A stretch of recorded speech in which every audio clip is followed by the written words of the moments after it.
बिस्मिल्लाहिर्रहमानिर्रहीम। शुरू करता हूँ अल्लाह के नाम से जो बड़ा मेहरबान और निहायत रहम करने वाला है।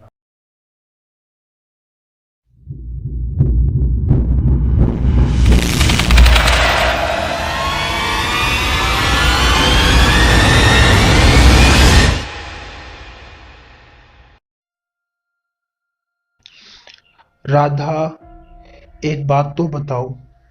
मैंने सोचा जितना हो सके इसका एतमाद हासिल कर लूं।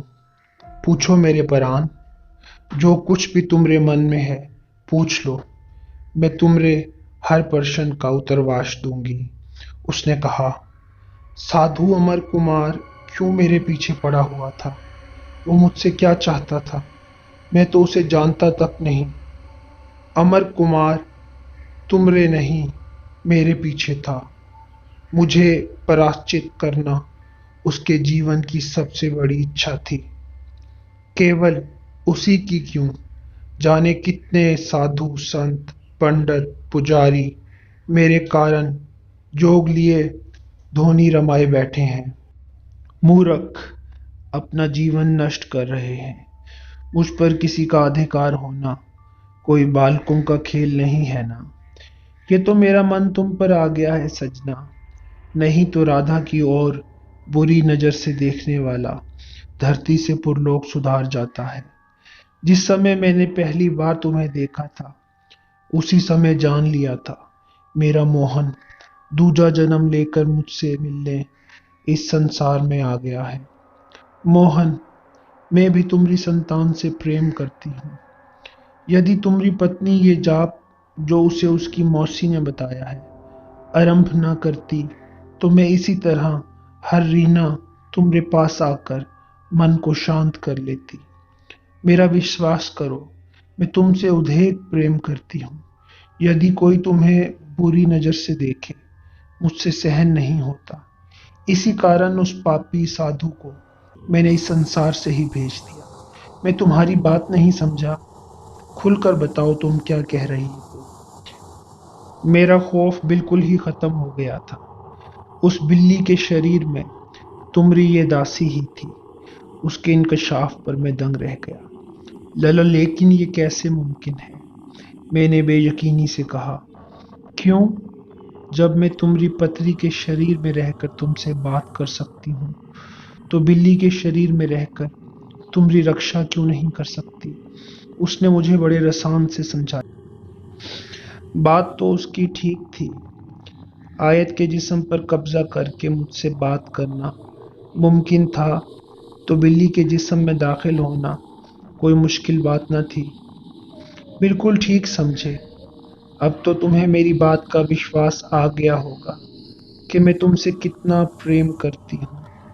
केवल तुम्हारे कारण मैंने काली माता के एक सेवक की बलि चढ़ा दी। एक साधु तो क्या, सारे जग के साधु संत मेरे होते तुम्हें कुछ न कह पाएंगे। उसके लहजे में एक अज़म था। क्या तुम एक रूह हो? मैंने बेयकीनी से पूछा। किस बात की चिंता तुम्हें बेकल कर रही है? समय आने पर सब कुछ जान जाओगे प्रीतम। लेकिन साधु तुम्हें क्यों हासिल करना चाहता था और मैं इस सिलसिले में उसकी क्या मदद कर सकता था? ये बात मेरी समझ में नहीं आई। इस बार मैंने खुलकर पूछा। साधु मुझे मारकर महाशक्तिमान बनना चाहता था। जो मनुष्य मुझे अपनी बंदी बनाने में सफल हो जाए वो इस धरती का सबसे महापुरुष बन जाएगा। उसकी शक्ति का कोई ठिकाना ना होगा। देवता भी उसका कहा ना टाल सकेंगे। उसने मुझे समझाया। ये सब फजूल बातें हैं। मैं इन पर यकीन नहीं करता। मैं चिढ़ गया। धीरज प्रीतम, धीरज। कुछ समय और बीत जाने दो, फिर सब कुछ तुम्हारी बुद्धि में आ जाएगा। उसने बड़े यकीन से कहा। मैंने इस वक्त उससे उलझना मुनासिब न समझा। अच्छा ये बताओ, साधु मुझसे क्या चाहता था? यदि तुम उसकी इच्छा के अनुसार अपनी पत्नी को छोड़ देते तो मुझे तुम्हारे पास आने के कारण कोई और राह ढूंढनी पड़ती, और वो पापी यही चाहता था। जब मैं तुम्हारे शरीर संग संबंध जोड़ती, वो किसी तरह तुम्हारे शरीर को बंदी बनाकर मुझे प्राप्त कर लेता। उसने मुझे समझाया। लेकिन ये काम वो मेरी बीवी के जरिए से क्यों नहीं कर सकता? मैंने कुछ ना समझते हुए पूछा। पति पत्नी जब एक दूसरे के पास आते हैं तो ये पने का काम है, परंतु जब तुम किसी और नारी के संग संबंध जोड़ते तो वो तुम्हें बंदी बनाने में मुक्त हो जाता। फिर मुझे प्राप्त करना उसके लिए कठिन न था। मैं जो कुछ तुम्हें बता सकती थी बता दिया।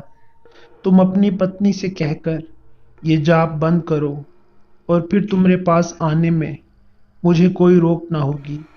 उसने एक बार फिर अपना मुतालबा दोहराया। लेकिन मैं ये सब कैसे कर सकता हूँ? मैं आयशा को इस बात पर किस तरह राजी करूं? मैंने अपनी मजबूरी जाहिर की। ये तुम जानो। यदि तुम चाहते हो तुम्हारी पत्नी को कोई कष्ट ना हो तो तुम्हें ये सब करना होगा। ये इस कारण भी जरूरी है कि मैं तुम्हारी रक्षा कर सकूं।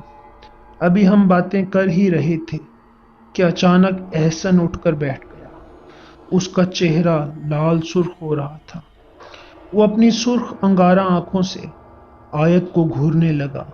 जब वो बोला तो मैं पूरी जान से लरज गया। उसके मुंह से किसी मर्द की गरजदार आवाज निकली। बदकार औरत, तूने फिर वही काम शुरू कर दिए। आवाज की घन गुरज से मुझे अपने कानों के पर्दे फटते हुए महसूस हुए। मैंने आयत की तरफ देखा। उसकी आंखों में मुझे खौफ नजर आया। अचानक आयत का जिस्म लहराया और वो दोबारा लेटकर सो गई। उसके दोनों हाथ गाल के नीचे थे। वो इसी तरह सोया करती। मैंने घबरा कर एहसन की तरफ देखा। उसका चेहरा पुरसकून था। इस बार वो बोला तो उसकी आवाज में वो घन गरजना थी। भाग गई। बुज़दिल, मुझे उसका कोई बंदोबस्त करना पड़ेगा। उसकी बुड़बुड़ाहट उभरी, जैसे वो खुद से हम कलाम हो। उसके बाद वो भी लेट कर दोबारा सो गया। मैं पागलों की तरह अपने दोनों बच्चों की तरफ देख रहा था, जो यूं आराम से सो रहे थे जैसे रोजाना सोते हैं। अब कमरे में गुलाब की खुशबू का नामो निशान न था। हर सू खामोशी तारी थी। बारिश रुक चुकी थी। कभी कभी बिजली चमक जाती। मुझे शोभा सा होने लगा। कहीं मैंने ख्वाब तो नहीं देखा। थोड़ी देर पहले जो कुछ कमरे में हुआ था वो इतना ही नाकाबिले यकीन था कि आंखों से देखने के बावजूद शऊर उसे मानने से इनकारी था। अभी मैं हैरान परेशान बैठा था कि आयशा हड़बड़ाकर उठ बैठी। पहले तो वो खाली खाली नजरों से इधर उधर देखती रही। फिर उसकी आंखों में शऊर की चमक उभरी और वो मुतहविश हो गई। उसने मेरी तरफ देखा और कहने लगी, उसामा, वो सब क्या था? कहीं मैंने कोई डरावना ख्वाब तो नहीं देखा? वो मनहूस औरत कौन थी जिसकी सिर्फ आवाज सुनाई दे रही थी? वो वो मेरे बच्चों को मारने की बातें कर रही थी। कुछ नहीं होगा आयशा, हौसला करो। इंशाअल्लाह ताला सब कुछ ठीक हो जाएगा। इंसान को हर किस्म के हालात का सामना करने के लिए तैयार रहना चाहिए। मैंने उसे तसल्ली दी। उसामा, सुबह होते ही हम यहाँ से चले जाएंगे। हमने यहाँ नहीं रहना। इस मकान में जरूर कोई ऐसी चीज है जो लोगों को परेशान करती है। हाँ हाँ, जरूर। सुबह होते ही हम ये घर छोड़ देंगे। तुम फिक्र ना करो और आराम से सो जाओ। मैंने उसे तसल्ली दी। इन हालात में कैसे नींद आ सकती है? मुझे तो इस बात पर बड़ी हैरत है कि मैं कैसे सो गई। अब मैं उसे क्या बताता कि वो सोई ना थी, उसे सुला दिया गया था। उसामा, सुबह होने वाली है। बस नमाज पढ़कर यहाँ से चलते हैं। उसने क्लॉक की तरफ देखा जिस पर 5 बज रहे थे। ठीक है, नमाज पढ़कर इस मसले पर कुछ सोचते हैं, मैंने कहा। उसने बाथरूम में जाकर वजू किया और जाए नमाज बिछाकर नमाज पढ़ने लगी। मैंने भी अपने रब के हजूर सजदा किया और दुआ की, या अल्लाह, तू ही कादिर करीम है, सबकी हिफाजत करने वाला। ए रब्बुल इज़्ज़त, तू ही मेरी और मेरी बीवी बच्चों की हिफाजत करना। आमीन। दुआ मांगकर मुझे बेहद सुकून मिला। आयशा नमाज से फारिग होकर कुरान पाक पढ़ रही थी। मैं वहीं जाए नमाज पर लेट गया। सारी रात परेशानी से जागता रहा था। थोड़ी ही देर में नींद आ गई।